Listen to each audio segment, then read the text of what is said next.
90% पुरानी बीमारियां, ऐसी बीमारियां जो सालों तक चलती हैं, एक ही झूठ से शुरू होती हैं। और ये झूठ दुनिया भर की यूनिवर्सिटीज में dieticians, nutritionists, personal trainers, even medical doctors को पढ़ाया जाता है। तैयार हैं आप जानने के लिए? कहते हैं कि ग्लूकोज जिस्म की सबसे फेवरेट एनर्जी है। ग्लूकोज जिस्म के लिए फायदेमंद है और बस यही बात हमें सिखा दी गई। लेकिन अगर ग्लूकोज इतना जरूरी है और इतना अच्छा है तो फिर आपका जिस्म हर मुमकिन कोशिश क्यों करता है कि खून में से ग्लूकोज को जितनी जल्दी हो सके बाहर निकाले? जरा सोचिए, अगर इंसानी तारीख और एवोल्यूशन को जरा सोचिए। अगर इंसानी तारीख और एवोल्यूशन को देखें तो अगर हम ग्लूकोज पर डिपेंड करते तो हम कभी भी जिंदा ही ना रह पाते। सिर्फ एक आम पतले इंसान के जिस्म में तकरीबन 1 लाख कैलोरीज का फैट मौजूद होता है। अब जब आप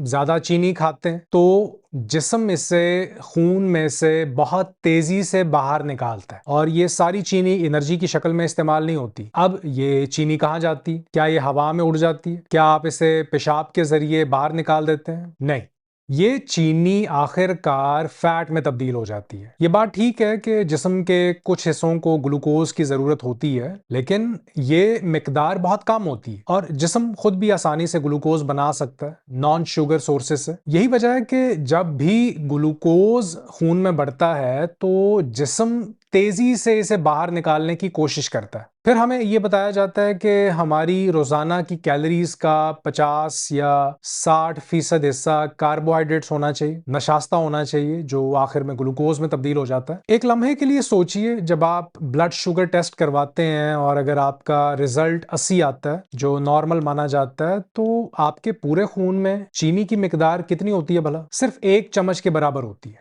अब सोचिए कि एक इंसान रोजाना कितनी चीनी और कार्ब्स खा रहा होता है। आप समझ रहे हैं? ये क्वांटिटी बहुत ज्यादा होती है। तो फिर ये सारी चीनी खून में जाके क्या करती है? रियलिटी ये है कि अब आपका जिस्म इसे निकालने के लिए पागलों की तरह काम करना शुरू कर देता है। इसी तरह पैंक्रियाज है, लबलबा। पैंक्रियाज को क्या करना पड़ता है? पैंक्रियाज भी अपना काम बढ़ा देता है, इंसुलिन हार्मोन को बार बार खारिज करता है। वर्कलोड बढ़ जाता है इसका, क्योंकि इंसुलिन हार्मोन ही चीनी को कंट्रोल करता है। और सच ये है कि चीनी कभी भी इंसान का असल फ्यूल सोर्स नहीं थी, ये सिर्फ एक इमरजेंसी फ्यूल थी। अगर इंसान का जिस्म वाकई चीनी पर जिंदा रहने के लिए डिजाइन किया गया होता तो फिर हम सिर्फ 1700 कैलोरीज के बराबर चीनी क्यों स्टोर करते हैं? ये तकरीबन उतनी ही कैलोरीज बनती हैं जितनी एक आम इंसान दिन में खाता है। सच्चाई ये है कि 90% क्रॉनिक बीमारियों की सबसे बड़ी वजह हाई ग्लूकोज है, यानी हाई ब्लड शुगर है। जब ब्लड शुगर अचानक बढ़ती है तो ये आर्टरीज के अंदर बिल्कुल उसी तरह नुकसान करती है जैसे शीशे के ऊपर आप एक बारीक नोकदार पत्थर से निशान मार दें, रगड़ दें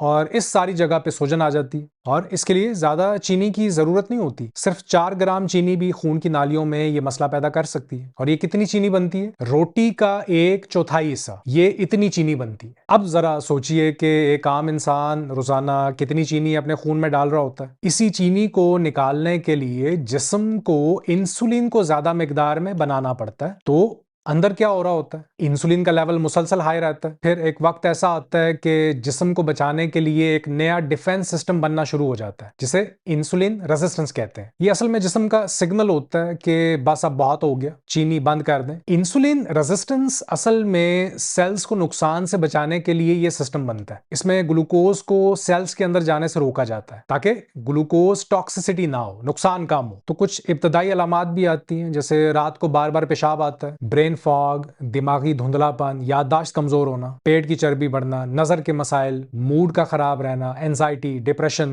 बार बार भूख लगना, एक खाने से दूसरे खाने के वक्फे के दौरान भूख लगना, कार्ब्स खाने की क्रेविंग, मीठा और रोटी, चावल, नान खाने का दिल करता है, दिल की धड़कन तेज होना, पांव या टांगों में सूजन, पानी जमा होना और स्लीप एपनिया, नींद के दौरान सांस बंद होना। और ये सिर्फ शुरुआती अलामात हैं। अब अगर ये हालत 10 से 15 साल तक चलती रहे तो आखिर में नतीजा डायबिटीज की शक्ल में निकलता है। अगर ये प्रोसेस 25 साल तक चलता रहे तो फिर दिमाग में एक तरह की कैरामलाइजेशन शुरू हो जाती है, जिसे डिमेंशिया या टाइप 3 डायबिटीज कहते हैं। ब्लड शुगर के मुसलसल स्पाइक्स की वजह से मोतिया, कैटरैक्ट, ग्लाउकोमा और मैक्यूलर डिजेनरेशन जैसी बीमारियां भी आ सकती हैं, क्योंकि आंखों के इर्द गिर्द जो खून की छोटी आर्टरीज होती हैं ये शुगर इन्हें खराब कर देती है, जिस्म में बढ़ा हुआ ग्लूकोज लेवल। फिर लोग ग्लूकोज के बारे में इतने कंफ्यूज क्यों हैं? सिर्फ इस एक झूठ की वजह से जो हमें हर जगह बताया गया कि ग्लूकोज के बगैर जिस्म नहीं चल सकता, ये जिस्म का पसंदीदा फ्यूल है। फूड पायरामिड अगर आप देखें जो अब चेंज किया गया है, उसमें 65% कैलोरीज कार्बोहाइड्रेट से लेने का मशवरा दिया जाता रहा है। अब जरा सोचिए, अगर आप ग्लूकोज को कम कर दें और लो कार्ब डाइट शुरू कर दें, कार्बोहाइड्रेट्स कम खाएं, तो एक रिसर्च में 10 हफ्तों के अंदर 90% सक्सेस रेट देखने में आया उन लोगों में जो इंसुलिन लगाते थे और उनकी इंसुलिन छूट गई लो कार्ब डाइट पर। अगर आप अपनी हेल्थ को बेहतर करना चाहते हैं तो लो कार्ब डाइट नंबर 1 है। ग्लूकोज को बॉडी का प्रेफर्ड फ्यूल सोर्स बताने का झूठ फूड इंडस्ट्री ने बनाया। इन्होंने साइंटिस्ट्स को खरीदा और सारी जिम्मेदारी चिकनाई पे डाल दी कि सैचुरेटेड फैट्स बीमारियां पैदा करते हैं, क्योंकि सबसे ज्यादा मुनाफा रिफाइंड कार्बोहाइड्रेट्स में होता है फूड में। तो अगर आपने अभी तक कीटोजेनिक डाइट नहीं की तो एक दफा जरूर करें, क्योंकि जब आप शुरू करेंगे तो आप बहुत जल्दी समझ जाएंगे कि हमारे जिस्म को असल में ग्लूकोज नहीं कीटोन ज्यादा पसंद होते हैं, स्पेशली ब्रेन को।